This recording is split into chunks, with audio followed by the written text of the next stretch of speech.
Everybody.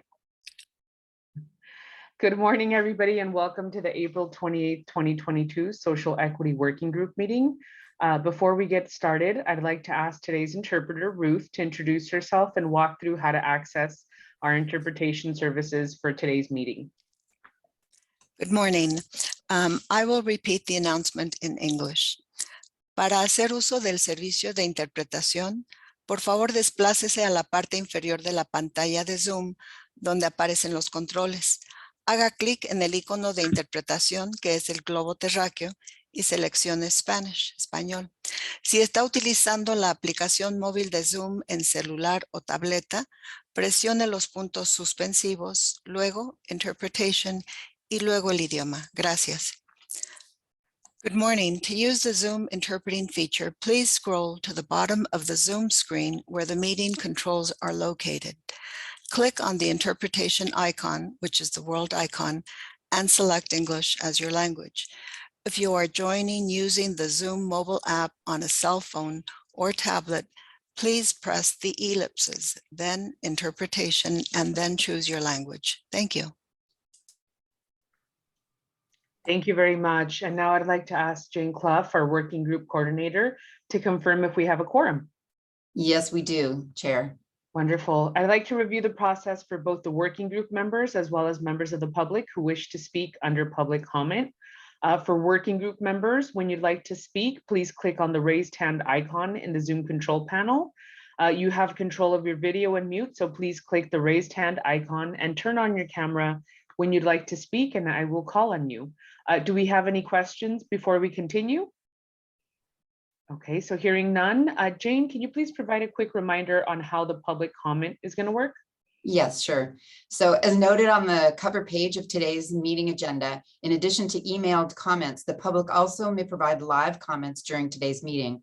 To provide a live verbal comment during the meeting, please join the Zoom meeting either by computer or phone. At the time for public comments, members of the public are advised to, quote, raise their hand if you wish to provide comments. The raise hand feature can be found in the Zoom toolbar for those who are joining via computer, or by entering *9 for those joining via telephone only. The chair will call on members of the public by name of those joining via computer and by the last 3 digits of your telephone number for those joining via telephone. All comments received prior to the close of the meeting will be made part of the meeting record.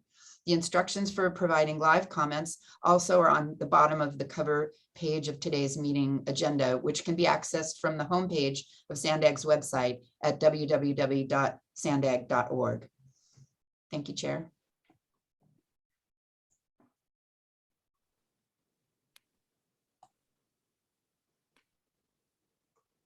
You're muted. Of course I'm muted, right? Sorry, you guys. I was saying I'd like to make an adjustment on the order of the agenda items today. We're going to hear first item number 6. I'm sorry, we're going to hear item number 6 on the household behavior survey first, after we do the welcome introductions and all that good stuff. So we're going to first move to item number 1, which is welcome and introduction. I would like to take this opportunity for working members to introduce themselves, their organizations, and also the area of the region that you serve, so that the public joining us today are aware. So I'm going to go down the list of panelists and have them introduce themselves. Let's start with the Alliance for Regional Solutions.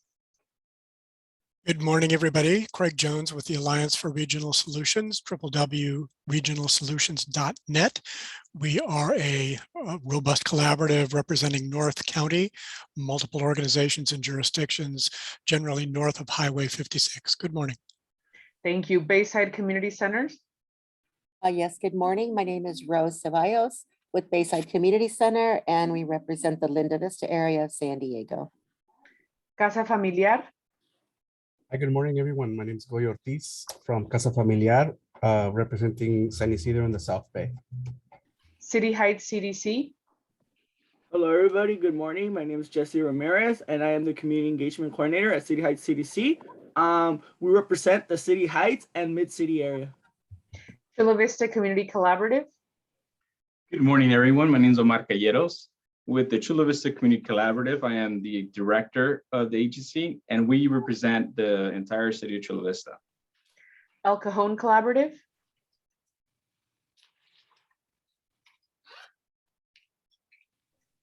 I don't think Carol's here. Okay. National Latino Research Center. Good morning, everyone. My name is Ana Ardon. I'm representing the National Latino Research Center at Cal State San Marcos, and we represent the immigrant Latino Spanish-speaking communities of North County. Nile Sisters Development Initiative. Hello, I'm Brianne Lash with Nile Sisters Development Initiative, and we serve immigrant and refugee populations across the county. Oliver Gardens. Good morning, Claire Grebner. I'm here with my colleague Rosina Lizaraga. We are from Oliver Gardens and Learning Center, serving National City and South San Diego. Samahan Health Centers. Good morning, I'm Fess Seligman with Samahan Health Centers, and we represent this region of National City in the Southern region. Urban Collaborative Project. Hi, this is Barry Pollard, representing Southeastern San Diego. Good morning, everyone. Vista Community Clinic. Good morning, everyone. Erika Leary, representing Vista Community Clinic, working in Oceanside and Vista communities. Wonderful. Thank you, everybody. And I am Councilmember Vivian Moreno. I represent the 8th District in the City of San Diego, and I am the chair of the Social Equity Working Group. Do we have any comments from the public, Jane? I do not see any comments. Okay, so now we're going to go on to item number 2, which is member and public comments. If working group members have any comments or announcements of interest to the rest of the working group, please either turn on your camera or raise your hand at this time. Let's see. Goyo, if you'd like to take the floor. Good morning again. Yes, I would like to just make a quick announcement, inviting everyone this following Sunday, May 14th, for our annual 5K Abrazo walk in the community of San Isidro. We would like to share with you that we're going to recognize our council member Moreno and our as well as our social equity working group for their efforts on the YOP and our 10 Transit Lifelines. So also would like to open up if there's some formal way to include it in next month's agenda, just a formal recognition. And I will add the link to the sign up sheet on our chat. So please, everyone is invited, and hope you can join us. Thank you. Thank you. Okay, I don't see any other members with their hands raised, so we will turn it over to members of the public. This is your opportunity to address the working group on any issues within the jurisdiction of Sandag that is not on today's agenda. Do we have any public comments, clerk? I don't see any. I do see on the members, Jesse Ramirez has his hand up. Okay, go ahead, Jesse. Hello, everybody. Yeah, I just wanted to share with you guys that City Heights CDC was happy to be part of the Landis Street Bikeway opening this past weekend. This was a Sandag funded, designed, and built project that will improve active transportation in the community of City Heights. So we're very happy to have been a part of that, and we just wanted to share that with you. Thank you. Any other members of the committee wishing to speak? I don't see any members of the public. I do see someone from the public. Yeah, Catherine Rhodes. Let me push. Yeah, there we go. Oh, Catherine, you can speak. Wonderful. Thank you so much. This is Catherine Rhodes, and thank you again for having all these great social equity groups. One thing I just found out just very recently, just doing my research, is that, you know, Sandag used to be in charge of all the money and all the billions of dollars in airport revenue when before the airport and the port split. And I think that you guys really need to take that money back as part of social equity. For example, just recently, again, doing my research, I found that the former airport head wrote the FAA and basically tried to sabotage funding for transit to the airport and for a intermodal terminal center by saying that the airport and not elected officials should be in charge of this money. And but there also is a great, fabulous new law that just came out that says that you can now have transit to the airport, and that transit doesn't have to be solely exclusively for the airport. You could go to other places. So that opened up tons of stuff. So my thing for the social equity is I'm asking you is if you guys could look into reestablishing and changing the public utility code laws so that SANDAG and you guys could be in charge of this money because it's been hoarded from you for so long. And we could have it for everybody instead of just the airport. Thank you so much. Thank you, Ms. Rhodes. Okay, so Jane, if you could help me out, is there anybody else that would like to participate in public comment? No, I don't see any more hands up. Thank you. We're going to proceed to item number 3, which is approving the meeting minutes for March 24th, 2022. May I have a motion to approve the meeting minutes? This is Craig Jones, so moved. Thank you. May I have a second? Omar Caballero, so moved. Okay, I heard Mr. Caballeros.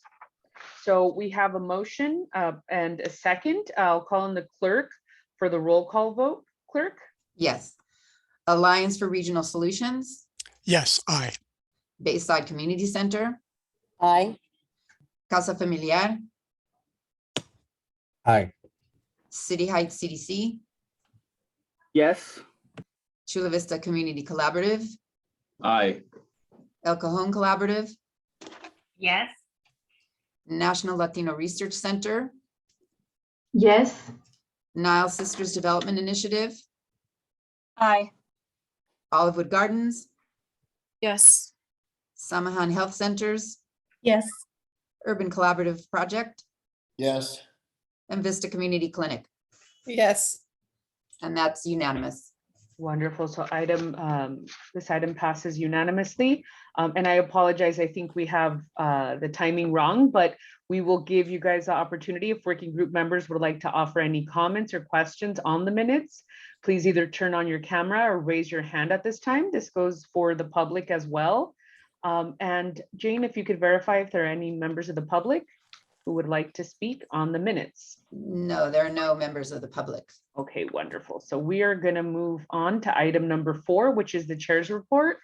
And I'm happy to announce that we're on schedule to release SANDAG's Youth Opportunity Passes beginning May 1st. As you guys very well know, this program is going to provide free transit for all youth 18 and under throughout the region for 14 months. I want to let you know that SANDAG's work also on its equity action plan is underway. And part of this involves a survey of stakeholders. So expect to receive an electronic survey in the next upcoming weeks.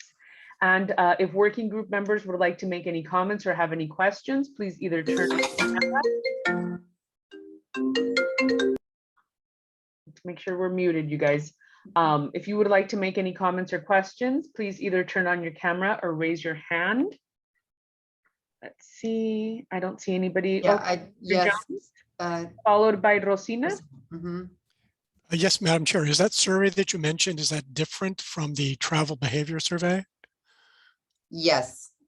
Okay, good. Yes. We'll look for that. Absolutely different. It's about how we work with our stakeholders and what stakeholders think about the programs and projects. Yeah. Thank you. We'll look for that. Rosina? Yes, thank you, Chair Moreno. Just for the record, there's Metropolitan Transit System community outreach specialists that are willing to do presentations. We're already scheduled one for them. It's going to be probably potentially for May the 27th. So they're more than willing to have capacity to present to you to CBOs, but you need to reach to Grecia Figueroa or Mark. So please outreach to them. You want to have a little presentation about the Youth Opportunity Pass, and in addition to the Pronto Pass if you haven't done it. So outreach to them. They have capacity to provide a presentation. Thank you for that, Rosina. Any other members of the committee wishing to be acknowledged right now? I don't see any. Let me look over. I don't see any attendees with their hands raised. Jane, if you could just verify that information. Yes, I don't see any hands from the public. Thank you. So we're going to move on to item number 6.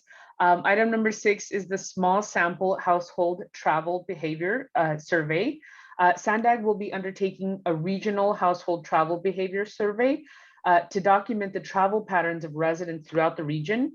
We have Ms. Grace Mino from SANDAG, who's going to provide an overview of the survey and how it's going to inform the data modeling used in the 2025 regional plan. Take it away, Grace. Thank you, Chair Moreno and committee members. Thanks for having us here today. My name is Grace Mino. I'm a principal research analyst here at SANDAG. I'm also overseeing the small sample household travel behavior survey.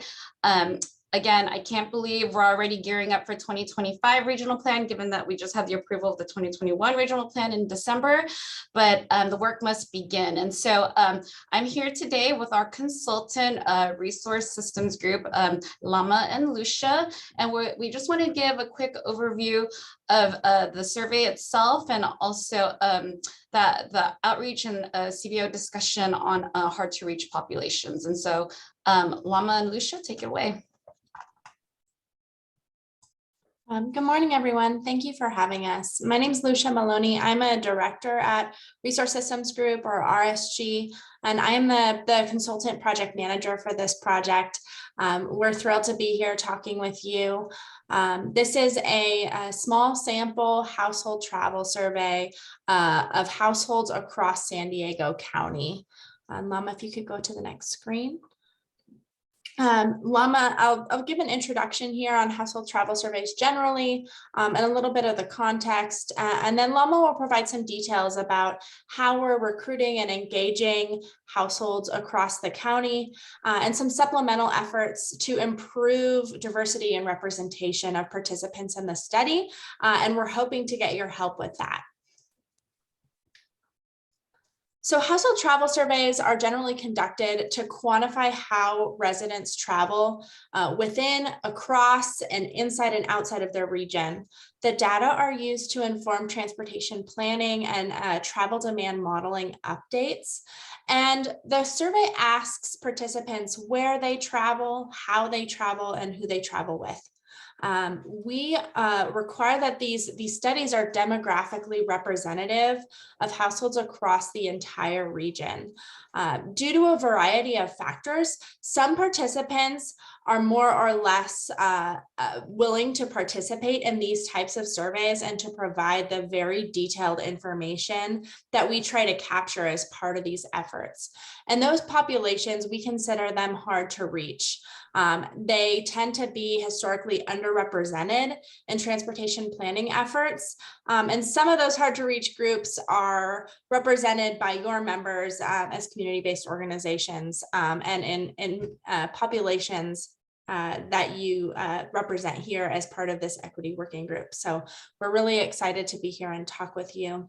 For the study, the primary recruitment method is an address-based sampling plan where we mail to known populations based on their address and invite them to participate. We supplement that with supplemental recruitment methods. And for this project, we're supplementing through invitations to participate distributed by the transit agencies to their rider lists. And we're also conducting outreach to community-based organizations and requesting them to support distribution of invitations to their members as well. Participation can be completed through 3 different modes. We have a smartphone data collection app. We have a web survey so people can participate online, or they can also call in through a call center. The app and the web survey have been translated into English and Spanish, and then other languages can be conducted at the call center as well. And then participants are compensated for their time. So it is a burden, we know, to participate, and that time is really valuable. So we do have incentives as well. And with that, I will turn it over to Lama Boomjahed, who's the deputy project manager on this, and can tell you some more. Lama? Unmuting. Yeah. Thanks, Lucia. Hello, everyone. So Lucia gave you a general overview of what household travel surveys are, and I'll focus a bit more on the San Diego County Transportation Study. So it's a recurring small sample household travel survey. The project started in March 2022, and we think of it as a multi-year project. So in wave one, we have a data collection upcoming very soon. We're starting on Monday, May 2nd, up until June 10th. And then we have a similar data collection effort in wave two in the spring of 2023. In terms of CBO engagement, we're thinking about this as really building the relationships with CBOs in wave one and implementing a strong outreach plan in wave two. The study area is all of San Diego County, and the goal, as Lucia said, is to collect data to support regional transportation plans, transportation models, and changing travel behavior. And so what's our recruitment or sample plan? In terms of survey completion goal, we have a total target number of 2,000 households per survey wave. And usually RSG recommends 10% be through non-probabilistic sampling. So we're doing both an email list through the transit agency, but also outreach efforts through CBOs. And so to give you an idea, we want an overall goal of 150 completed households from CBO outreach. And what we're considering based on historical data is hard to survey population or households. They could be low income, foreign born, Spanish speaking, Hispanic, or people of color. We say here Spanish speaking, but we're also looking for non-English speakers. And so we have other languages really available through call center support, as Lucia said. In terms of incentives, we want to incentivize both the CVO and the participants. So the organizations themselves will receive incentives compensation per completed household recruited through that CBO. And we have a way of tracking that. And then participants themselves will receive an incentives based on their participation mode. So they have the ability to choose to participate using RSG smartphone app or the RMove.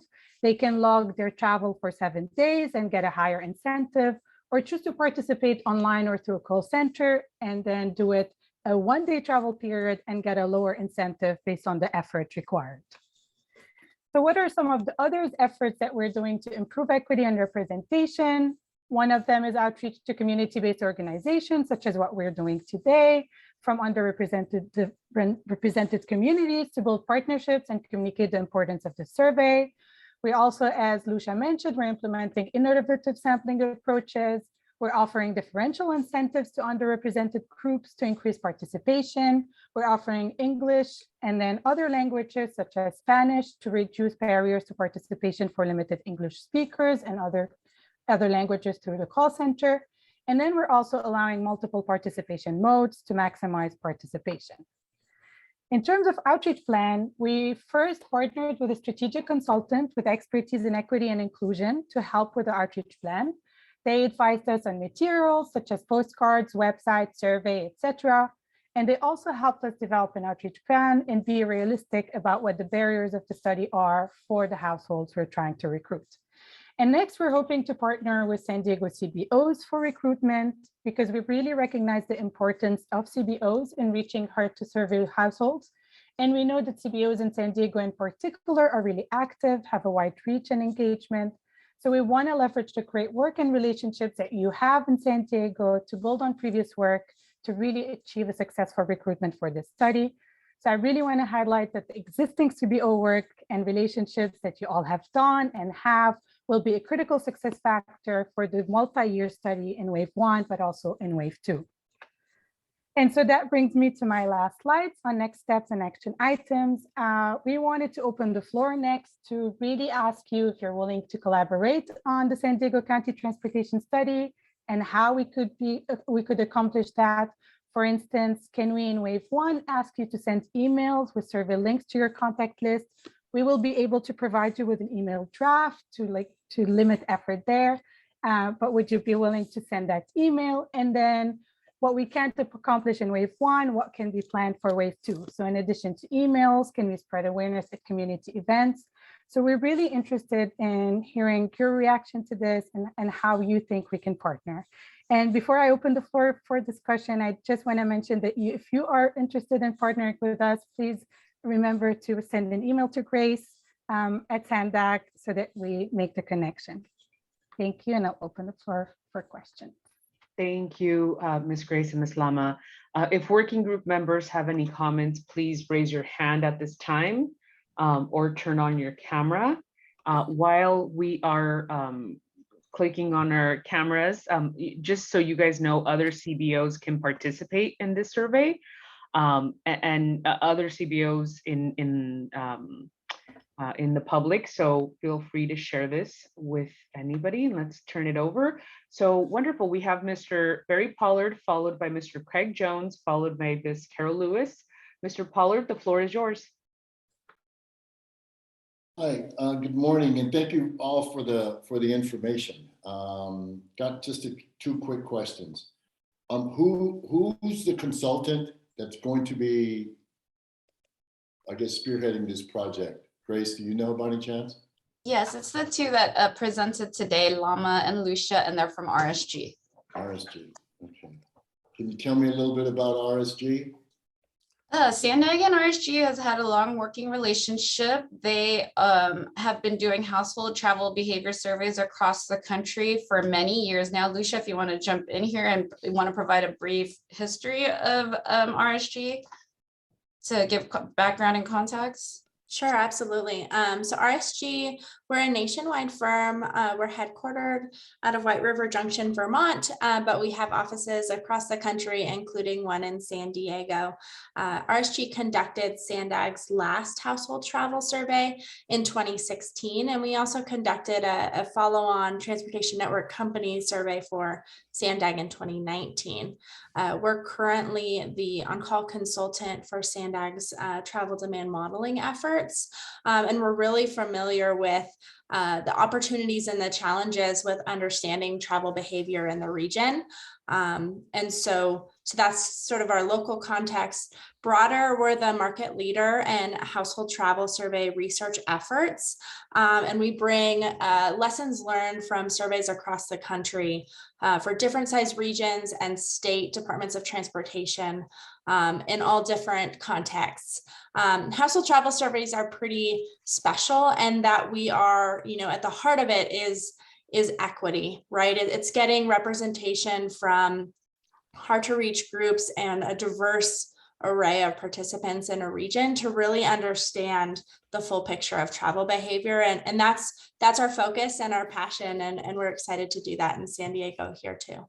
Sure. And let me tell you why I'm asking that question is because when you look at equity, part of that equity is keeping things as local as possible and using people in our communities to do research in our communities. All too often we have, and this is just not with SANDAG, that's across the board, is we bring in outside people to take a look at our neighborhoods when perhaps we should be looking in our neighborhoods to have people compensated to actually perform the projects in their community. So there, now the other thing I want to know is when you say a partnership with the county, what does that mean? Does that mean an RFQ? Does that mean we get paid for it? Does that mean there's going to be deliverables? Is it a formal outreach? What does that look like to you? So we did a big RFP prior to the study launching, and then part of the sampling plan to get to hard to reach populations, RSG had worked with a consultant a sub-consultant that had given advice on working with CBOs, and yes, CBOs will also be compensated for helping with the recruitment effort, should you choose to help. Okay, so that's the same, because I was speaking to the partnership that you guys just want to ask us if we're going to be a part of. Is this the same thing? So I just need a little bit more meat on the bone. That's a great question. So for wave one, for data collection this year, we are looking for for RSG to become your partner. I know that Sandag and CBOs have a good working relationship, and there's been a lot of work that's already happened in San Diego. So for wave one, we're looking to build that relationship and can scale the level of participation depending on an individual organization's availability and time or interest in this study.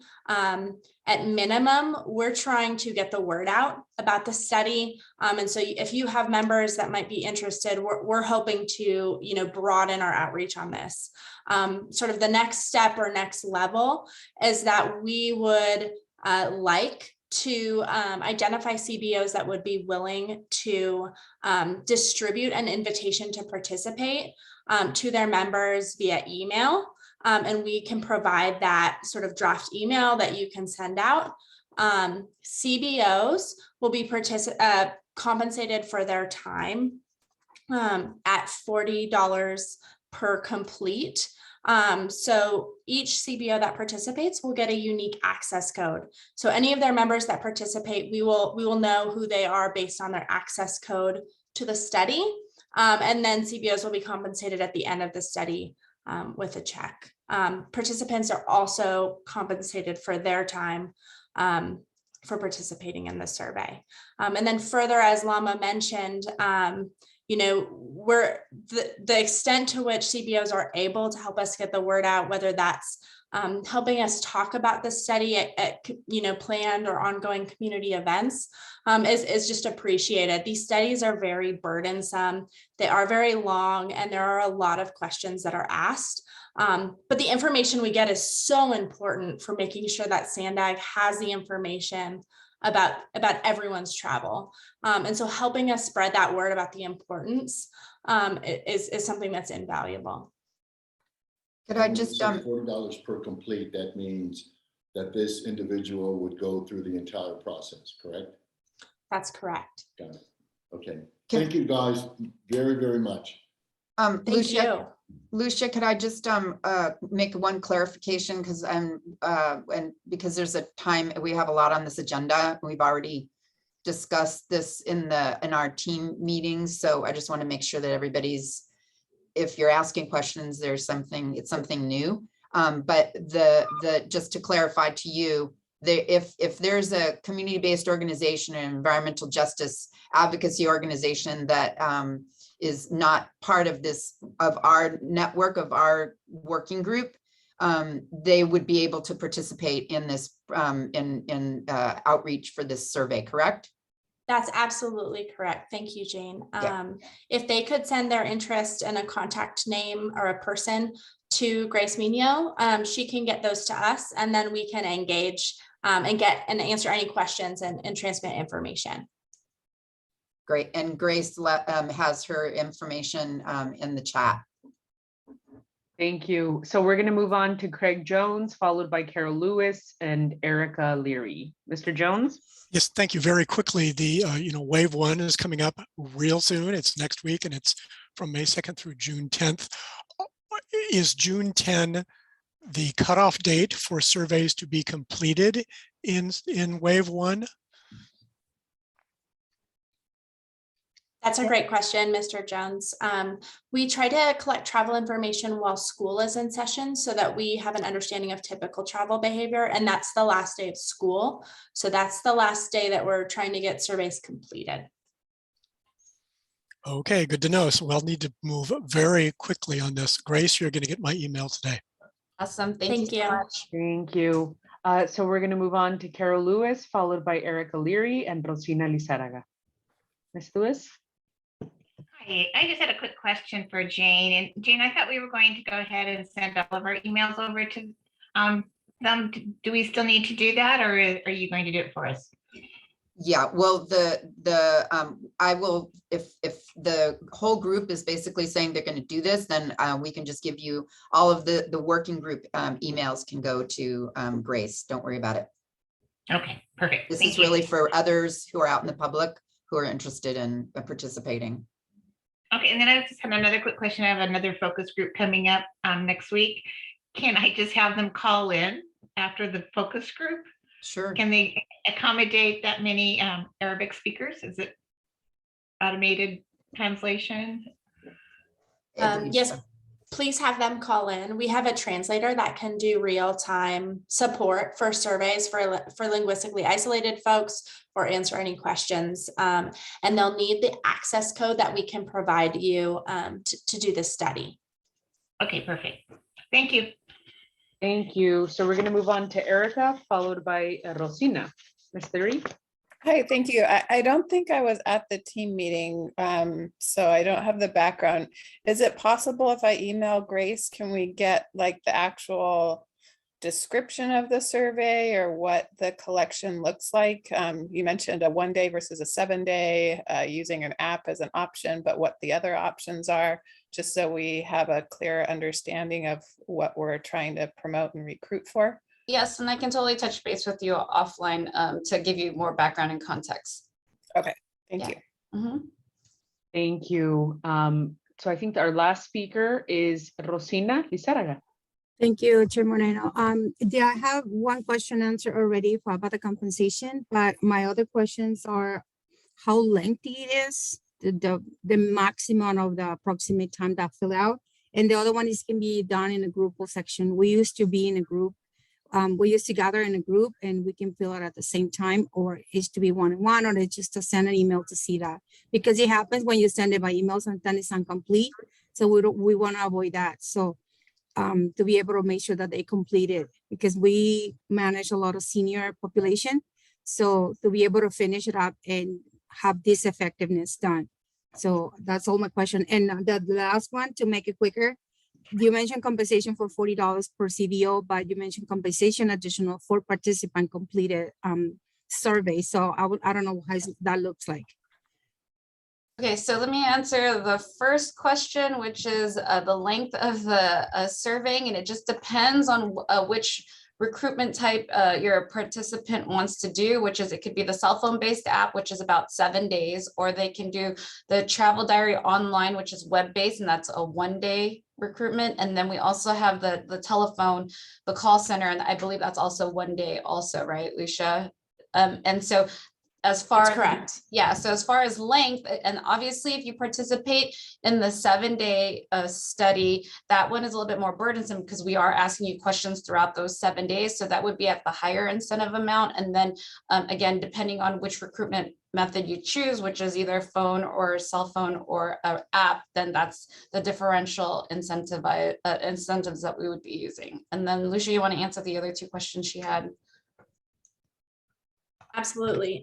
So the incentives for the participants, as Grace mentioned, are differential. So if folks participate online, it is $15. Sorry, excuse me. For the CVO outreach, if folks participate online, it's $25 for the household. Same for the call center. If folks do the 7 day app, it's $35 per adult in the household that completes the study. So there is a significant amount more of incentive to compensate for that additional burden. And then yeah, go ahead.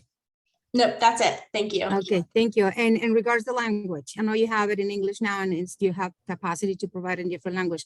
How long it takes for Arabic? Yeah, I do Spanish, but this is most the frequently, and I'm most likely the one that every people like in the majority of it. But how about other languages in consideration of all the CVO groups? Yep, no, that's a great question. So there's a sign up survey that takes about 10 minutes, and that's completed by one adult in the household, either on the app or online or through the call center.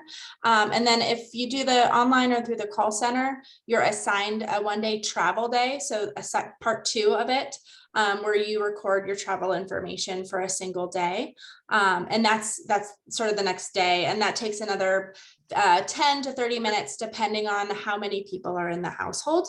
And then for the app, which is 7 days, there are shorter daily surveys that pop up on your phone. And again, those sort of range in time, requirements depending on how many people are in your household. But that gives you sort of an understanding of the length. And Lucia, I just wanted to clarify, because I think some people get really confused about what a survey is. And in this case, it's not that they're answering lots of questions about a topic. It's a journal, it's a diary of where they went, and how they got there. I went to the market on the bus. I went to school, I took my kids to school in a car, right? Over the Yes, course of a thank you, day Jane. or Yep. a course of a week. So obviously keeping a journal for a week is a lot harder than doing it for a day. Thank you. Yeah. But it's super important data, because the more we have information about marginalized populations, underserved populations, and how they're getting around and what they're doing, and it's all anonymous. So the point is to be able to see, oh, I went to I took the bus and I had to take two buses to get where I needed to go, and it took me 3 hours to get there, and I was trying to get to school. Thank you. Wonderful. I don't see any other committee members with their hands raised, so we're going to turn it over to public comment. Ms. Catherine Rhodes, the floor is yours.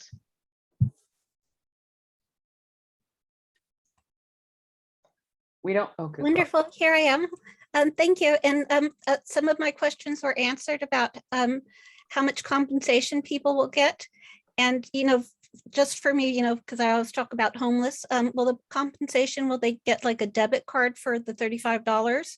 And then I also was going to say, going to the faith-based communities and telling all the churches, that people could fill this out and get money. I think that would be, something nice. And then also, what exactly are the incentive for the community-based organizations? How much money will they receive for each household that they get to fill out the surveys? Thank you so much. Thank you, Ms. Catherine Rhodes. So I don't see any other members of the public with their hands raised.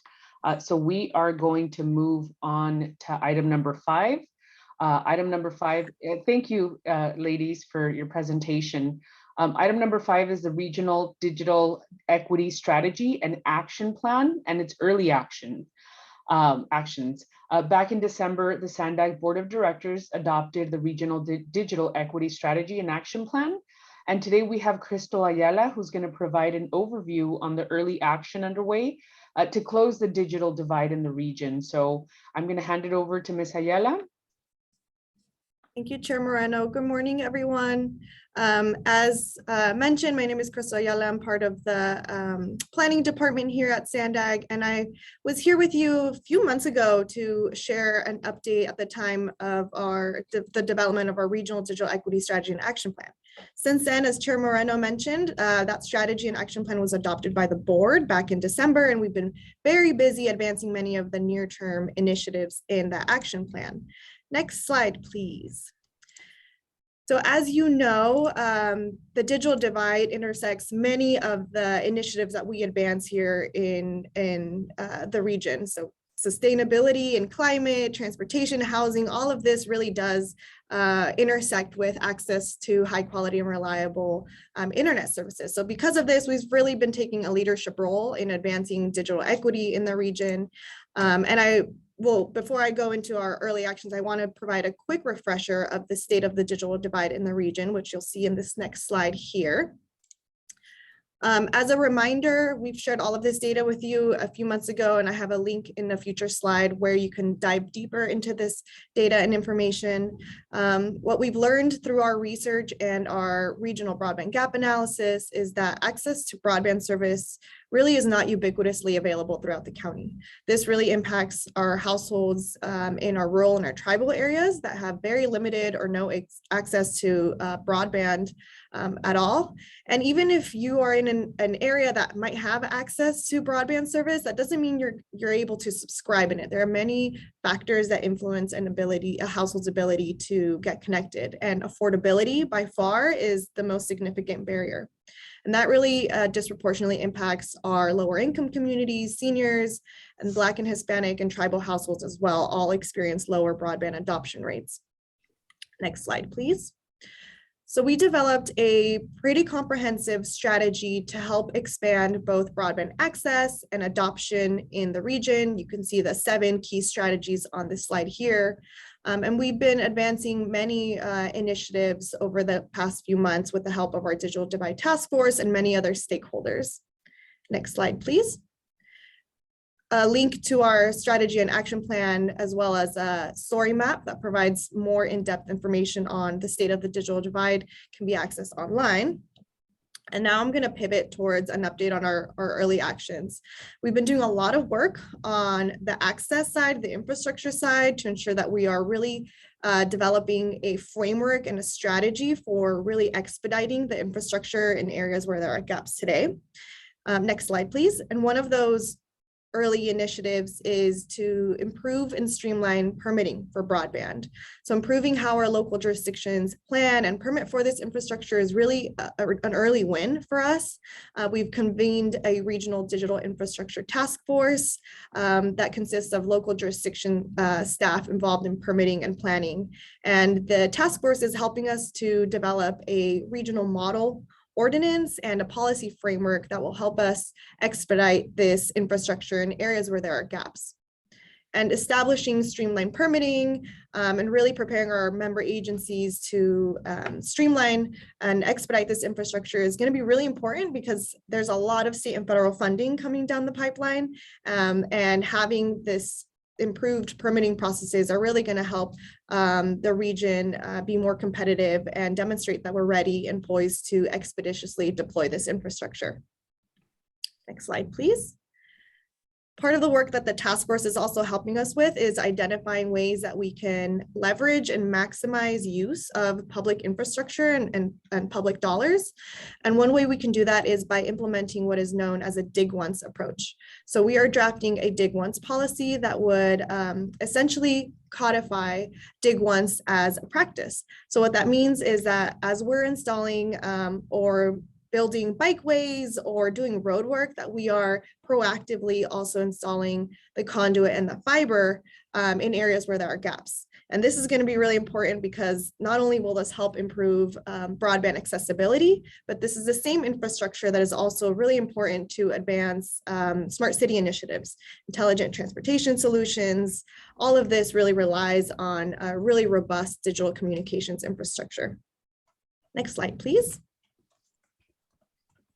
And to help develop a regional vision and comprehensive plan for building out this infrastructure, we are bringing on a consultant in just a few months to help us develop this implementation strategy for how we can build out a public infrastructure to support both broadband and smart cities and intelligent transportation solutions. So part of the objectives of this network will be to develop and design a network that would connect all of our jurisdictions in the region, provide resiliency, create a network that would support regional and local transportation operations. So again, providing that infrastructure that will enable intelligent transportation solutions, improve our traffic signal timing. And then lastly, also creating a network that allows us to use this infrastructure to provide high quality and reliable internet in public spaces. So whether that be at a city hall, a library, a mobility hub, a transit station, this master planning effort is intended to be really comprehensive, and we'll be working closely with our task force and many of our member agencies to design a network that accomplishes many of our regional and local objectives. Next slide, please. Now, on the adoption side of the equation, I'm really excited to share that we are launching a Get Connected campaign. The intent of this campaign is really to increase awareness of many of the amazing digital equity resources that we have in the county. So as you can see on the slide here, our messaging is really comprehensive. We want to ensure that folks know where you can access free Wi-Fi throughout the county, how you may be able to check out a laptop or access a computer device at no or low cost. And then one of the other resources that we want to promote and encourage participation in is the Affordable Connectivity Program. So on this next slide, the Affordable Connectivity Program is a monthly discount for broadband service. So if you are an eligible household, you may be eligible for up to $30 per month for broadband service. And if you are a household within our tribal lands, that discount increases to up to $75 a month. So a really great program.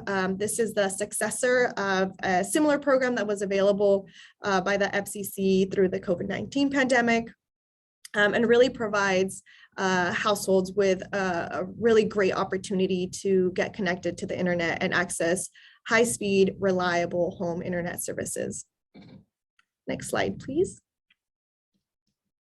Now, data from a partner organization, the California Emerging Technology, indicates that just about 1 in 10 households in the county are eligible for the ACP, but today only about 20% are actually enrolled. So we have quite a lot of work to do to ensure that households are aware and are enrolled in this program. And so we're really excited to be working with 211 San Diego, who is a task force member, and will be able to provide a reliable and serve as a trusted source of information for community members. So we're really excited to be able to leverage their robust online database. You can see a picture of what that database looks like here on the slide. And then also provide community members with a free 24/7 access to their 211 call center service. So it's going to be a really great opportunity to think creatively in how we can expand the reach of this outreach campaign, which traditionally relies on social media and digital marketing, but to really ensure that we are reaching the audience that we intend to reach here. We're really excited to be working with 211 San Diego. The Get Connected campaign will be pretty comprehensive. We're hoping to launch this campaign in just a few weeks in early May. Our outreach strategy will include both a direct outreach component, so that includes things like print distribution, direct mail, participations at community and outreach events, and then also paid advertising in print publications or small scale out-of-home advertising as well. Now, this campaign also really relies on our community partners and working with all of you as trusted messengers to help spread the word and really raise awareness of a variety of resources that are available. So we're also going to be putting together a partner resource toolkit. If you've been involved in the Youth Opportunity Pass, it'll look very similar to that. That'll include things like sample social media posts, speaking points, as well as print ready materials like posters and flyers that you can readily make available to community members. Next slide, please. So we really want to hear from you on whether you're able to partner with us. If you are an organization that provides digital equity resources, we want to make sure that this information is reflected on 211's database.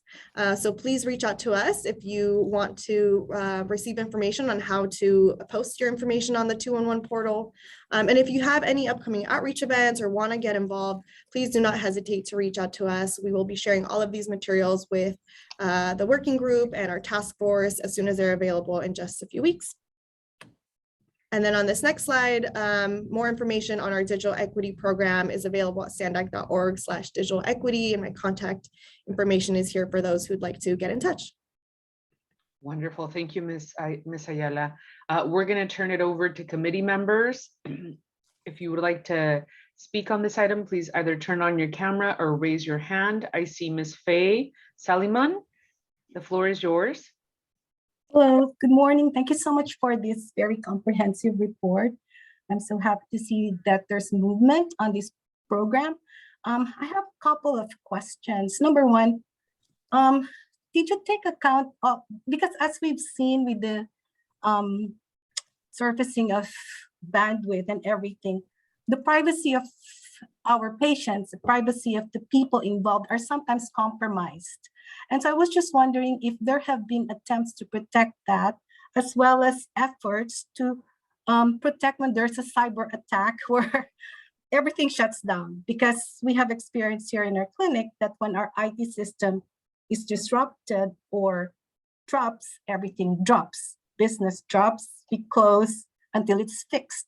So I was just wondering if there's, you have included that in your plan, protection of privacy, as well as ensuring that the business does not disrupt when an emergency such as a cyber attack happens. So that's one.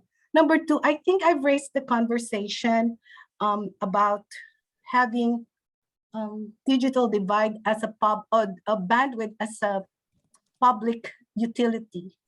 And I just think that we cannot move forward with accessibility if we do not consider the fact that it is a public utility, just like electricity, because it's very expensive at this point to get fiber optics distributed to all places and get all those wonderful dreams that we have of interconnectivity. So I was just wondering if conversations have already been initiated on planning for ensuring that bandwidth is a public utility. Thank you, Faye. To answer your first question, the topic of accessible and secure access to internet is top of mind for us. And so that'll be a key component of that broadband and digital infrastructure master plan that I mentioned earlier. So ensuring that we're designing and integrating those protections in place so that the infrastructure and services are secure and accessible for folks.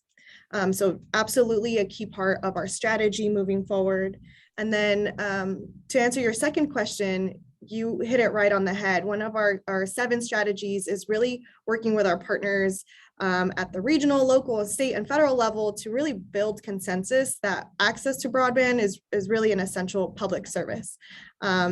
And we've been participating in many public utilities rulemakings over the past year, really advocating for broadband as an essential public service. So that's a key topic that we continue advocating for. Thank you. Thank you. I don't see any other members with their hands raised. So if you'd like to speak on this, please raise your hand at this moment.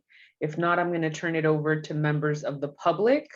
Seeing none, I see Ms. Catherine Rhodes with her hand raised. The floor is yours.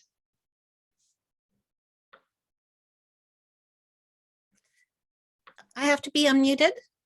No, you're Okay. yeah. We Oh, can hear you. wonderful, wonderful. Okay, wonderful. First, a wonderful report. I loved it. One thing I want to make sure is that, during the construction contracts, could you make sure that you could use local labor? So you have your Dig One program that's for trenching of the broadband, and it's probably going to be coordinated with the undergrounding for the SDG&E power poles. But in their agreement with SDG&E, the city is allowing out-of-county workers from LA to be able to take jobs that should belong in San Diego. And then, one of my issues also is that, there's always a fleet of trucks from the people who are doing the undergrounding down Interstate 5, and all those travel time costs are put into, our cost for construction. So just make sure that you have something in there that local labor will be used. Thank you so much. Thank you, Ms. Rhodes. Okay, well, that concludes item number 6. So we're going to We have one more. Sorry, we have one more member of the public, Robin Joy Maxon. Thank you.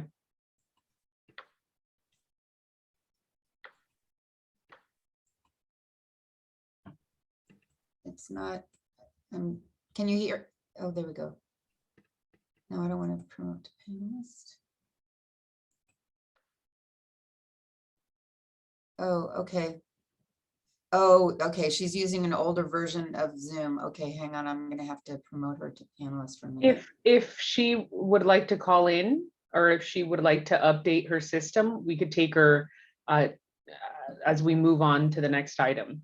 Okay. Mr. Jones, would you like to make comments on this item?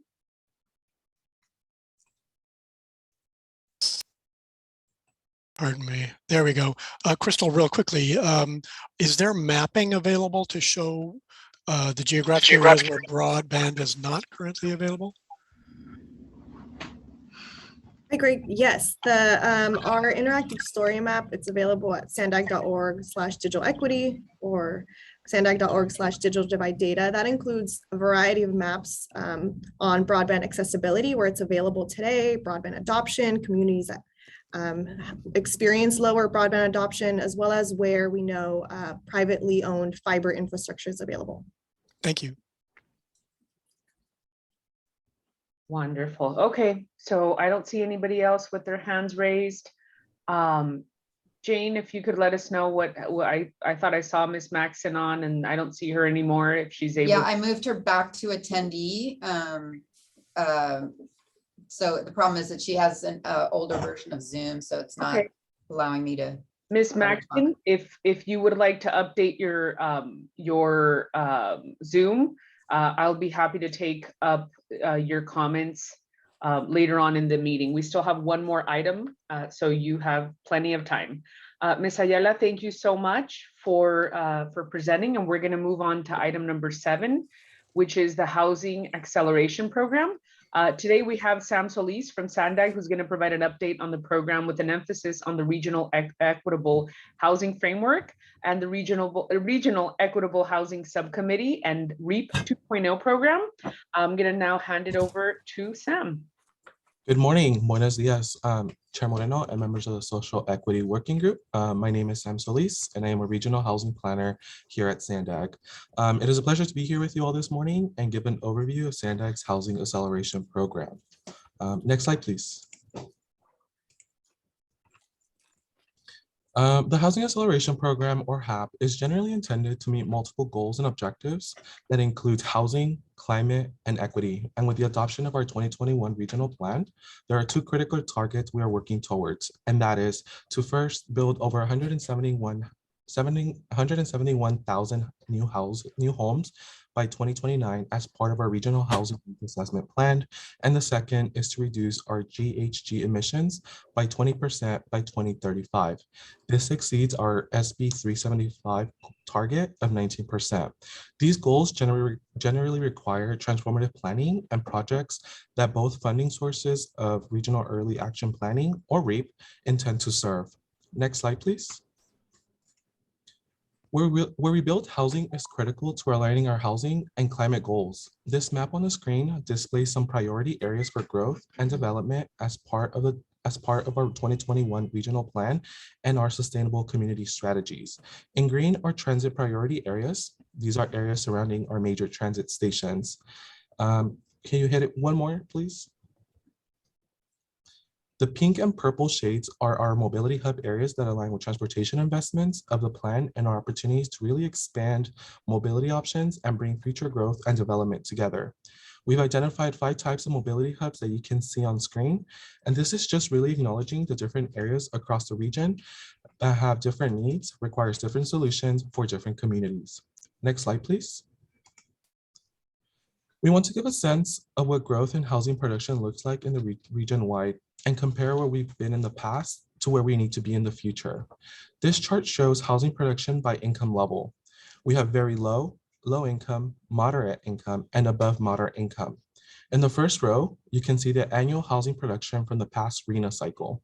In the second row, you see future housing production needed based on our 6th cycle RHNA, and the bottom row shows this as a percent increase. I think this really demonstrates the magnitude of the challenge ahead of us. The largest growth is needed for housing at moderate income and below.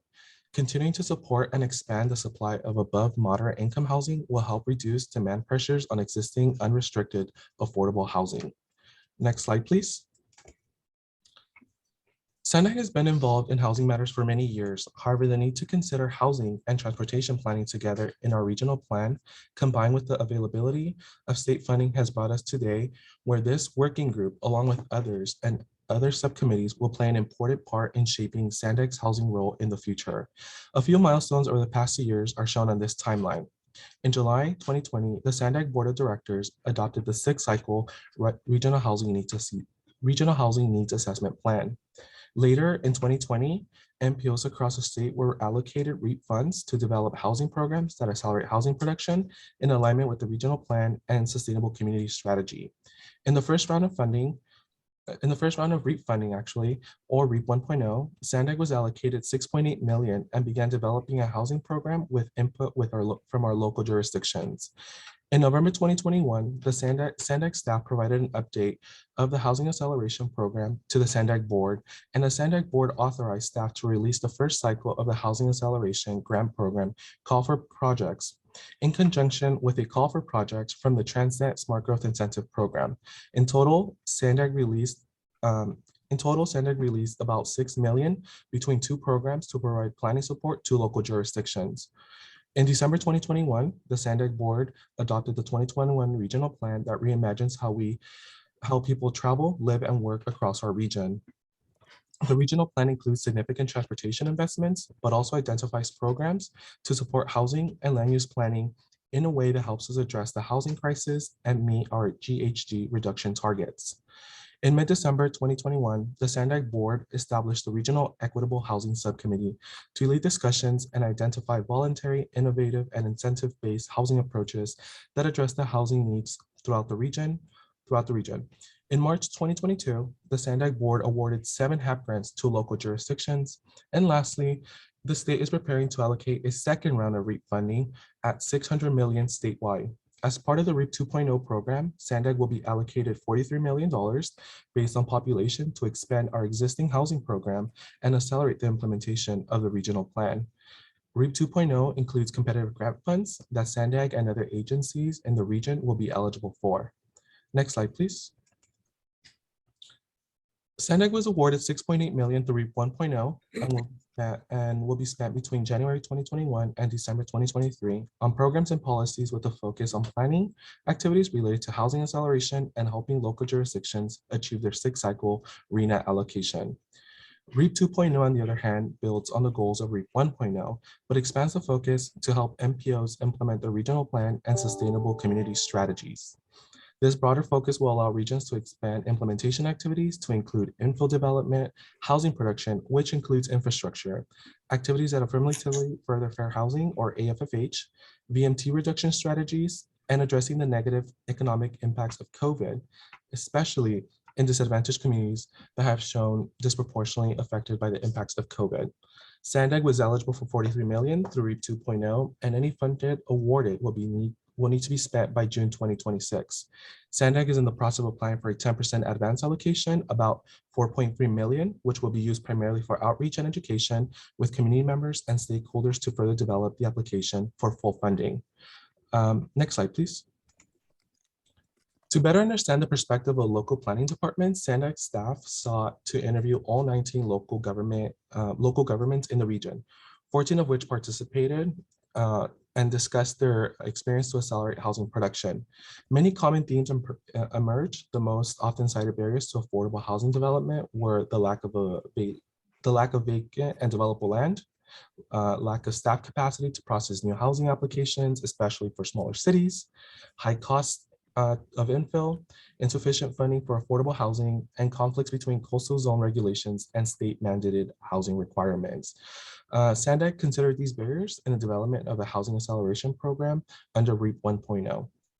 Next slide, please. The Housing Acceleration Program has 3 main focus areas: local jurisdiction support, data analysis and policy resources, and regional initiatives. Under local jurisdiction support, this includes our grant program for local jurisdictions.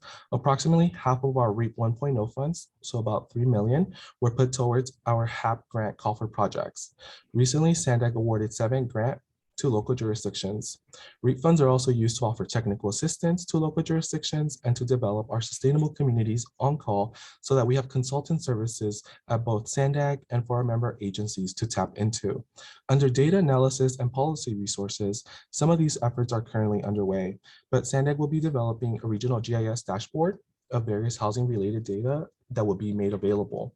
Another effort that will be underway is conducting an anti-displacement study, and our pro-housing best practices has been completed. I want to circle back on the anti-displacement study.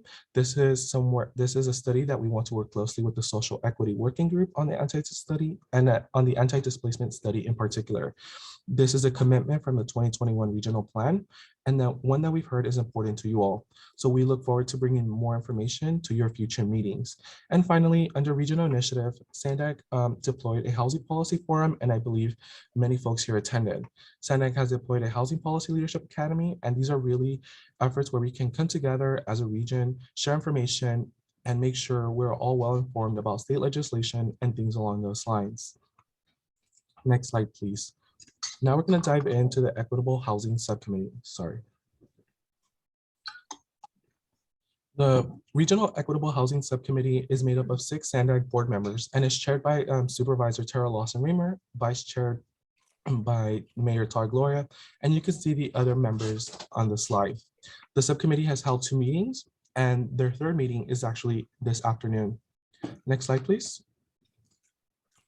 The subcommittee has 3 main areas of focus, and that is to inform the development of a housing acceleration program strategy, along making recommendations to the Sandag board, exploring financing mechanisms for housing, such as a regional housing finance agency, and lastly, exploring potential revenue opportunities to accelerate housing production. Next slide, please. The subcommittee is working on developing the housing acceleration program strategy that will help define priorities and the path forward for our region. This starts with the 5 Ps, and these policies align with the state's approach towards the housing crisis, our RENA plan, our local jurisdictions' housing elements. The 5 Ps includes 1, producing housing for all, and that is to support and implement policies to increase housing production of all kinds to enhance the quality of life. 2, preserve vulnerable housing, and that is to support proactive strategies to preserve at-risk affordable housing. 3, promote equity, inclusion, and sustainability, implement housing solutions that address the legacy of inequality in housing and ensure that safe, healthy, accessible, and inclusive opportunities are available to everyone. 4th, protect tenants, support renters by informing tenants of their legal rights and creating protections to minimize economic evictions and unsustainable rent increases. Lastly, prevent displacement. Implement policies that prevent vulnerable residents from harmful outcomes of displacement resulting from improvements to neighborhood amenities. The strategy will be completed by this summer and will include specific implementation actions to guide Sandag's housing acceleration program over the next few years. Next slide, please. As part of the subcommittee's work plan, the subcommittee is exploring the formation of a regional housing finance agency. With the leadership of Supervisor Tara Lawson-Remer, legislation has been introduced. Senate Bill 1105 would create the San Diego Regional Equitable, Environmentally Friendly, Affordable Housing Agency.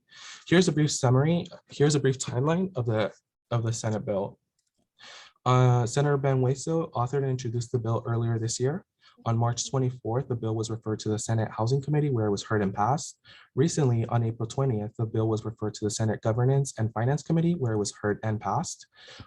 Later in May 27th will be the last day for the Senate floor vote. And in June 2022, the next round of legislative updates will be incorporated to reflect our local discussion and feedback. Senator Hueso and Supervisor Lawson-Remer are seeking input on this legislation and are working over the coming weeks to solicit additional feedback. I wanted to introduce this briefly today as an overview of this presentation, but we are planning to have more in-depth discussions on SB 1105 at your May meeting. Next slide, please. So now we're gonna go into REAP 2.0. Next slide, please. REAP 2.0 has very similar goals and objectives as our 2021 regional plan and sustainable community strategies, and that is to accelerate infill and affordable development, realize multimodal communities, shift travel behavior, increase transit ridership, and address economic impacts of COVID. HCD and its collaborative partners have set out these objectives for REAP 2.0 funding. However, we will be working with various working groups to figure out what this means for the region while using the regional plan as a guide. Next slide, please. Here is a brief timeline of REAP 2.0. In July 2021, the REAP 2.0 was enacted by the legislature, allowing MPOs like Sandag to be eligible. In January of this year, Sandag was able to apply for the 10% advance funding, about 4.3 million. And from February to now, we have begun to kick off education and outreach around REAP 2.0, representing to working groups, including this meeting today. We anticipate many opportunities throughout this year to work with you all and get your input as we develop our full application for funding before the December timeframe, and then having to expend all funds by December 2026. We're roughly looking at a 3-year timeframe to implement this program. Next slide, please.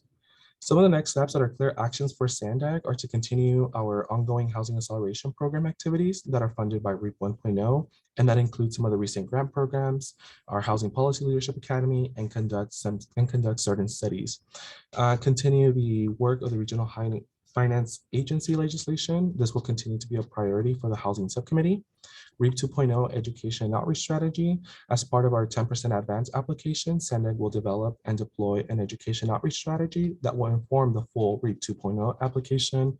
Sandag will prepare a call for projects for the second cycle of HAP call for projects.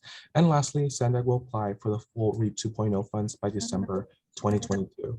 Next slide, please. Chair, that concludes my presentation. I'm happy to answer any questions.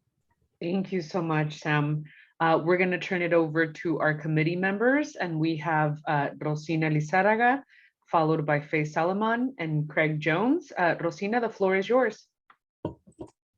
Thank you, Chair Moreno. My questions are, if you can, Sandy, if you can verify what program acceleration exactly means.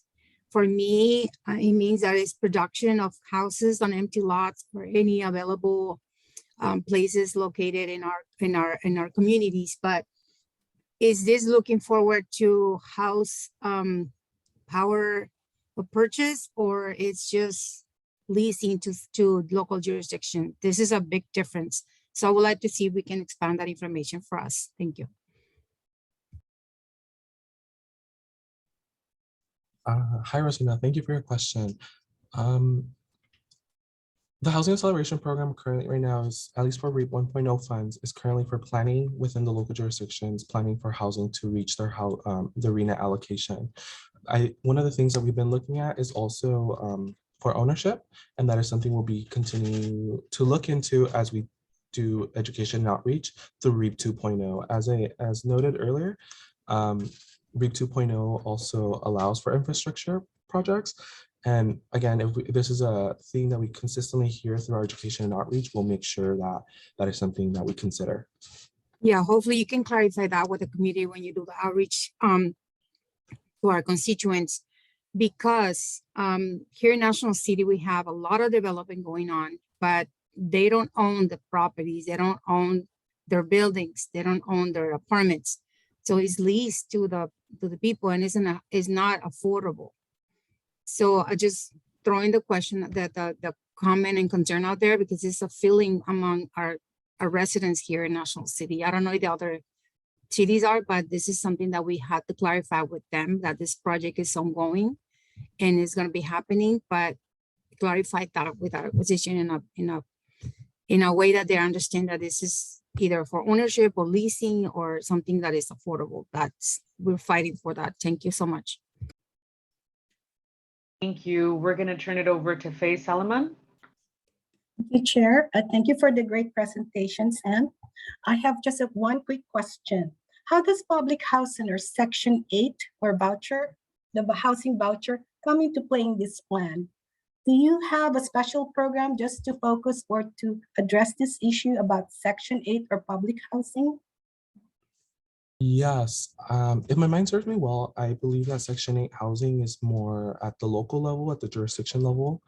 However, I can circle back with you. I'm not very familiar with Section 8 and public housing, but I want to say that that lies within the local jurisdiction's capacity.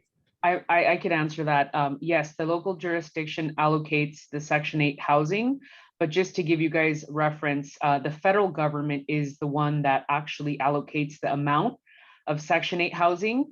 And just to put a little seed in everybody's garden here, just as reference, the city of San Diego gets about 16,000 vouchers for our 1.5 million people. And that number hasn't changed since 1996, and that is federal action by Congress. Wow. Anybody else? Oh, I'm sorry. I see your hand raised. I'm sorry. Faye.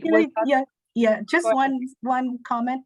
And I know that the wait list for public housing is very, very long, like years. And I was just wondering if there can be an effort to start this conversation on raising this issue on public housing and building it into this housing program. I'll answer that, Sam. Thank you. It's at the congressional level. We need to speak to our Congress people to allocate, just like if you guys are familiar with CDBG funds, the federal government also allocates the CDBG funds to your local jurisdiction. So everything is at our federal level. Ms. Faye, in your case, it would be Congressman Juan Vargas. And as I mentioned, that number hasn't changed since 1996. So there definitely is a disparity. And in the city of San Diego, there's a 10-year wait list. So this is absolutely an issue. Thank you, Chair. Thank you. So we have Craig Jones followed by Claire. Thank you. I love this presentation. I didn't hear, Sam, I already sent you an email asking if you could distribute to us a link to your PowerPoint presentation here. It's chock full of terribly useful information that I want to pass on. We'll save it, Craig, we'll save it in the both on the working group website as well as on the members SharePoint. Perfect. I didn't hear mention of a tool, which I think is terribly important, which is mandatory inclusionary housing, which is a requirement from the cities and counties that every housing development has to include a proportion of affordable housing at a truly affordable level.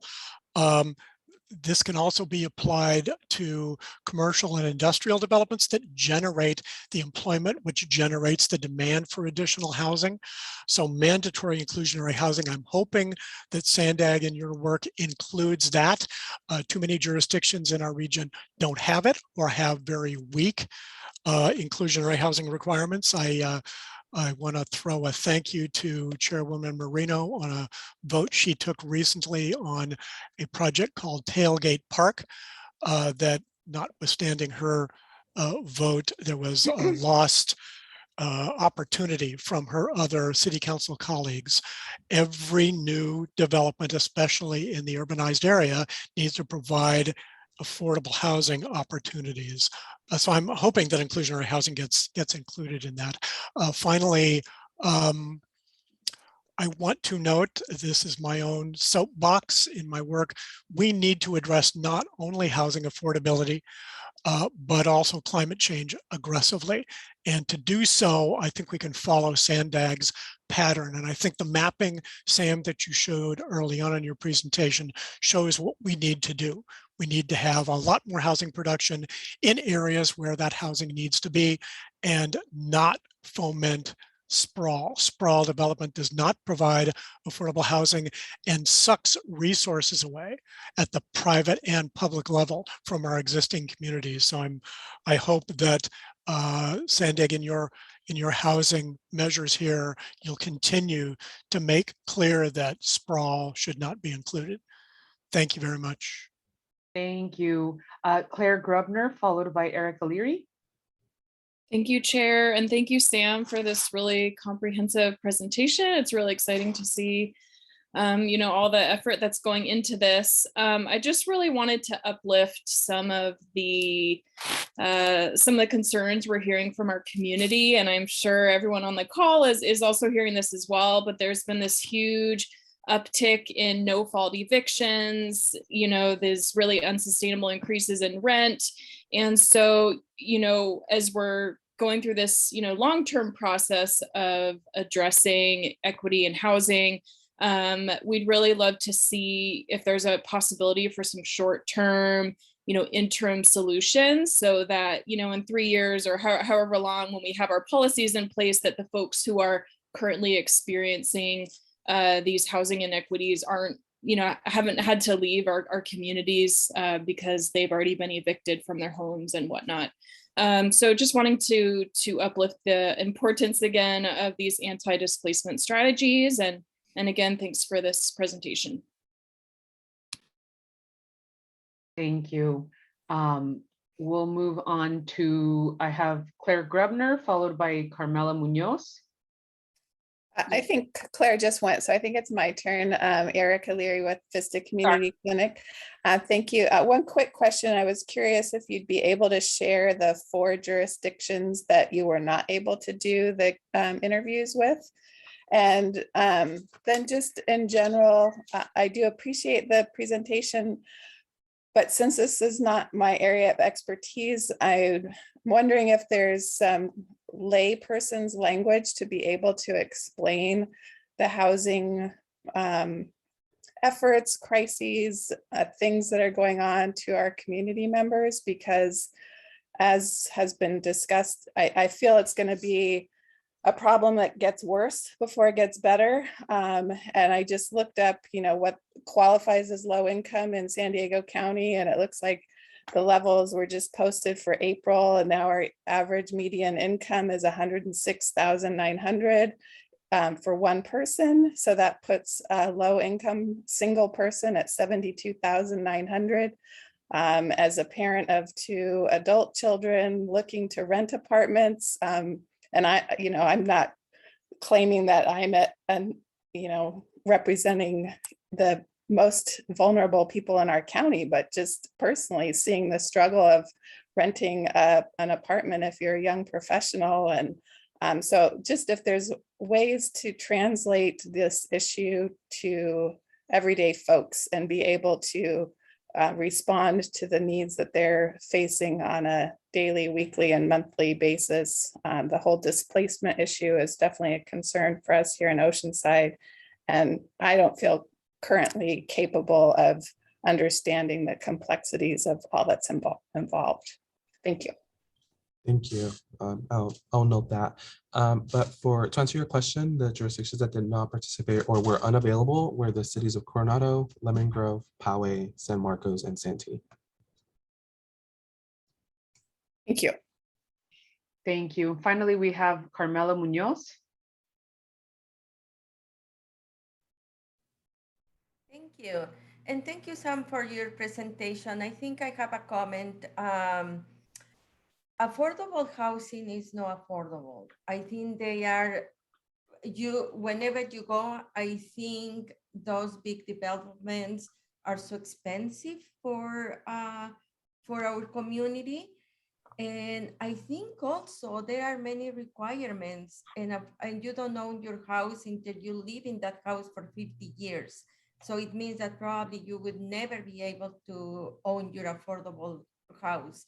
So I think those are things that we need to take into consideration, because I think all these plans are supposed to be for people to own a house and for working people, for low-income people. But in reality, I think it seems that this is not really for this community who is really in need to have a house.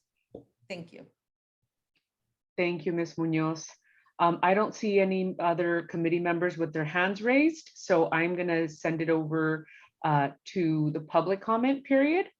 And we're going to start with Ms. Catherine Rhodes. I'm unmuting her. Thank you. Wonderful. Thank you so much. And again, such wonderful reports you guys are having.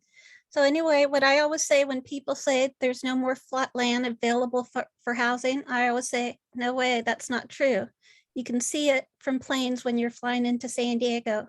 So my solution for the San Diego region is to use the untapped flat public land of City of San Diego reservoirs to create floating senior affordable housing neighborhoods on or near the water, similar to the beautiful cabins that you see on it and off the water at Santee Lakes. They're great. I would say go online and see how cute they are.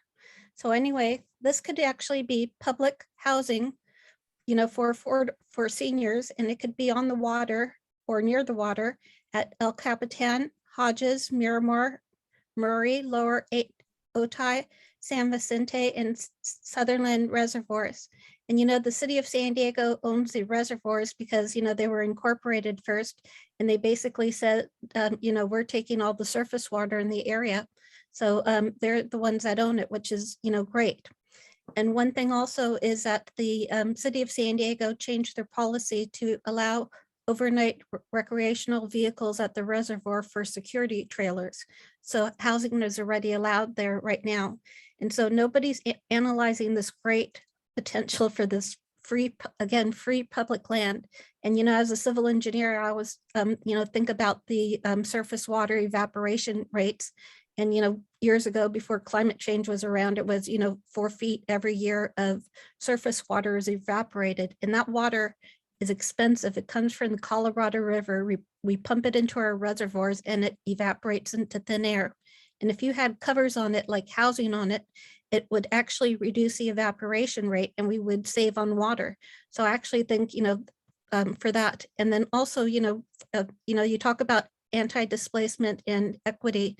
I wanted to say, what can be done for, the 10,000 SROs that were destroyed in downtown San Diego within the redevelopment project area. They were required to give everybody relocation expenses, and they literally threw homeless seniors out on the street, in these SROs, and, made them homeless, and a lot of them have died. And so, somehow, if somebody's on Social Security, they might only have $400 a month available for housing. And so we have to find a way to, have housing that people can afford for $400 a month. And I think on the reservoirs would be perfect. Thank you so much. Thank you, Ms. Rhodes. And I allowed you to continue with your comments, but you kind of strayed away from the topic at hand. So next time I'll make sure to remind you that, the comments are about the item that Mr. Solis presented on. But I do see Ms.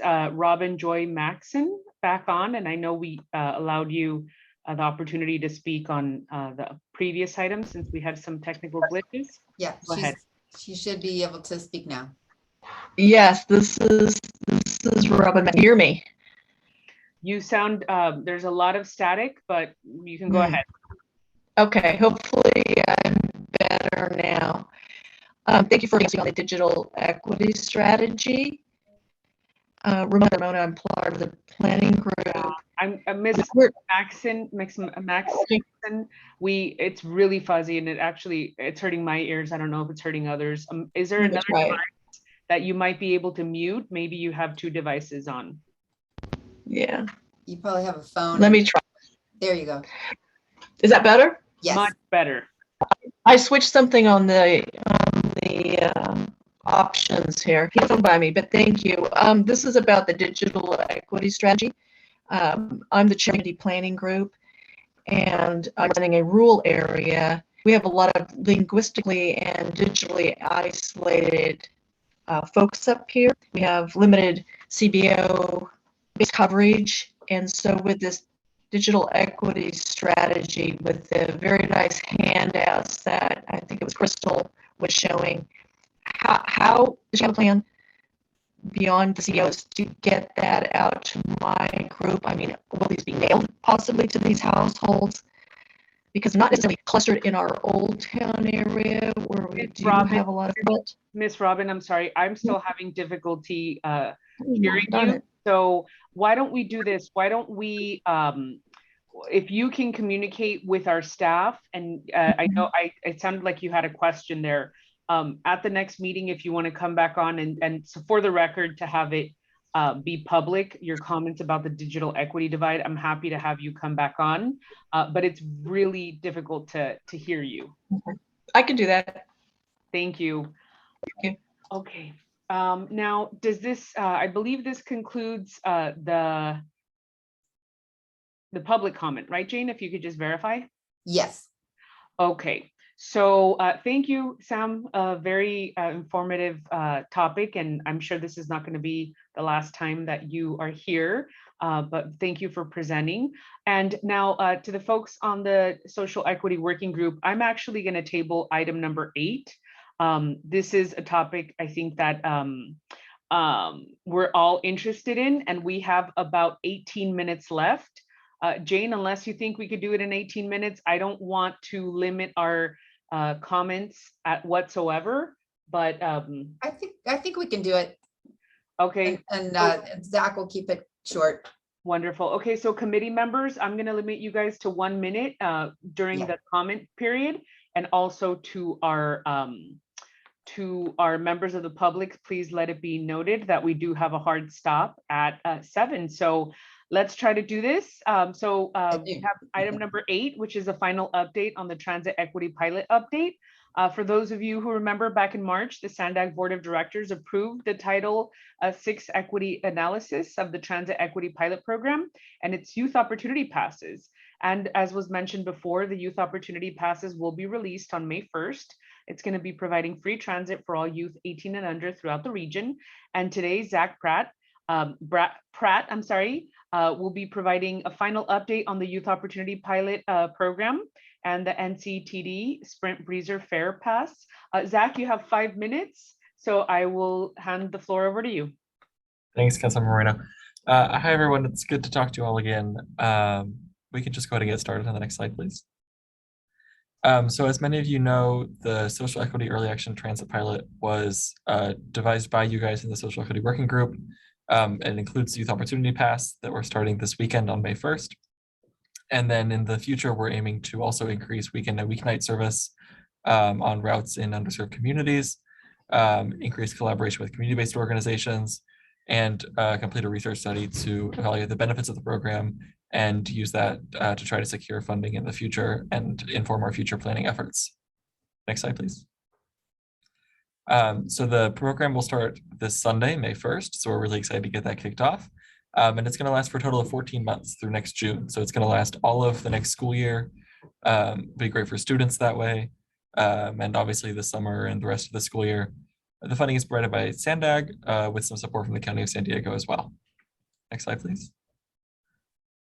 So we're really branding this as a great way for youth writers who need a way to get to school or after school activities like sports practice or entertainment or even an internship or a job.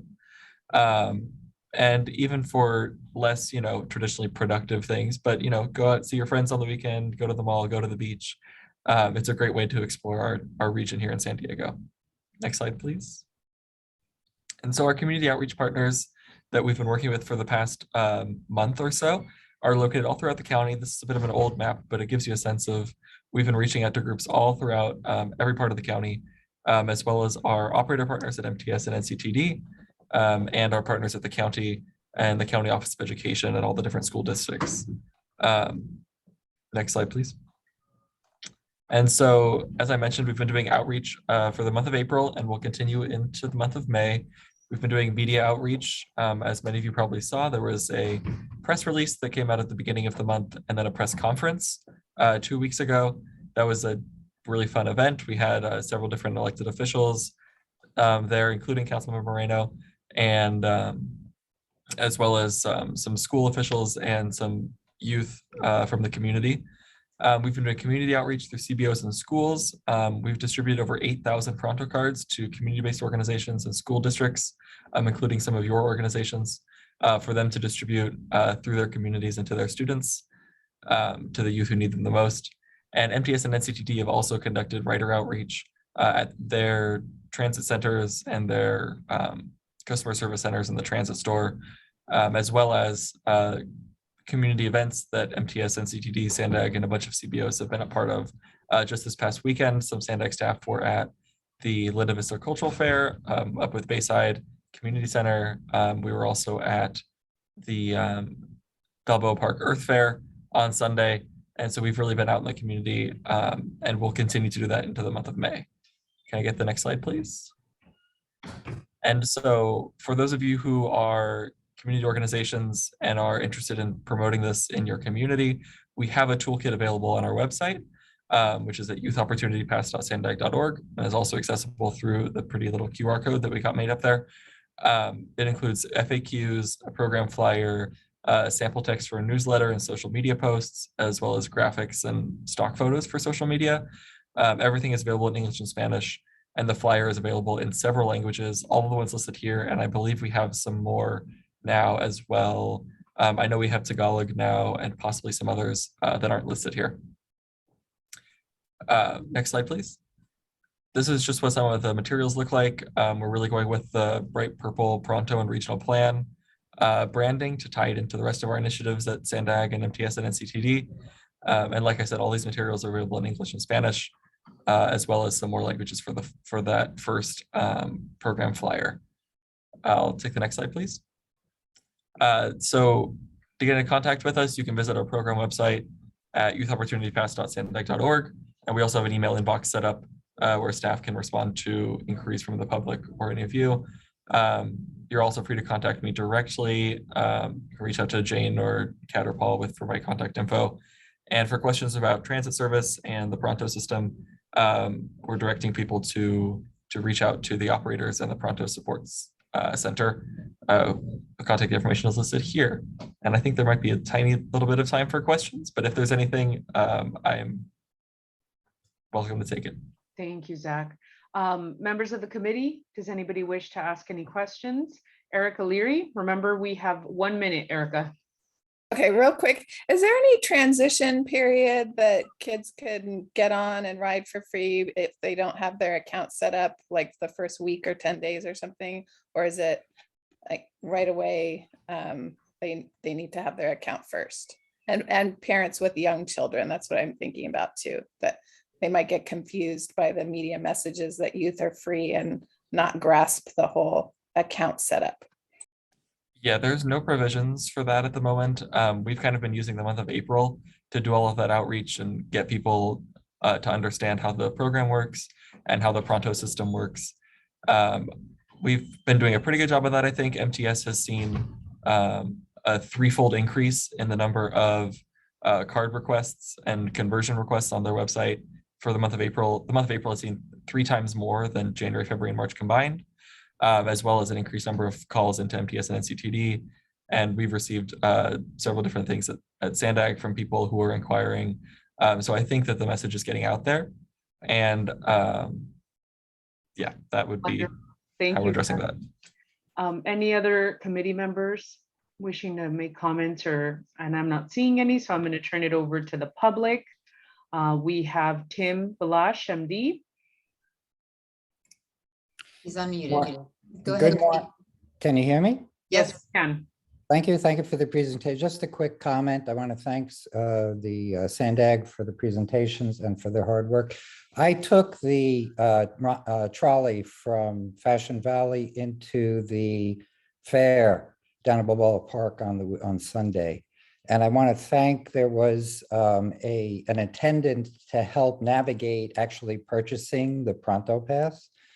I think just about every one of us who purchased something benefited from that. And so they're part of the things, maybe the ease of understanding some of the steps and then the navigations to go from one transferring and things like that. It's really good in general, but a little more of that could help. And so thank you for having that person at the station. Thanks you, Mr. Balash. I don't see any other members of the public with their Yes, hands raised. Belen Hernandez from Mid-City CAN. I'm unmuting you. There you go. Good morning, everyone. This is Belen Hernandez, policy advocate with Mid-City CAN. I just wanted to give my thanks to your group because I know several months ago you looked at this pilot program and you believed in it and you recommended it to the board. It's been about 11 years since the Youth Opportunity Pass idea was brought up by community residents in City Heights. And so we're all very excited about this program and we highly encourage you to continue to put the word out so that we can see the increase in ridership that not that we need to see, but that we want to see because we want the youth to benefit from this program. Thank you. Wonderful. Thank you so much, Belen, for those comments. And I don't see anybody else with their hands raised. So once again, it's going to take us to help disseminate the information. So if anybody has any questions or concerns, you have the contact information in front of you. And just so you guys know, I also sit on MTS. And at the MTS Budget Development Committee, we are looking into a pilot program for youth between the age of 18 to 24 that are former foster youth. So the staff is going to be presenting, I believe, in June to the board. So keep your eyes and ears out for that. Zach, thank you so much for the update. And thank you guys, everybody on this committee, for all your great work the past year. Okay, so we're going to move on to item number 9, which is possible topics for next meeting. I'm going to suggest an update on the social equity baseline condition report. If there are any other suggestions, please feel free to contact us. And so our next meeting is scheduled for Thursday, May 24th at 10 a.m. Unless anybody has any questions about that, we are going to adjourn this meeting. Awesome. Have a great day, you guys, and thank you for your participation. Thank you.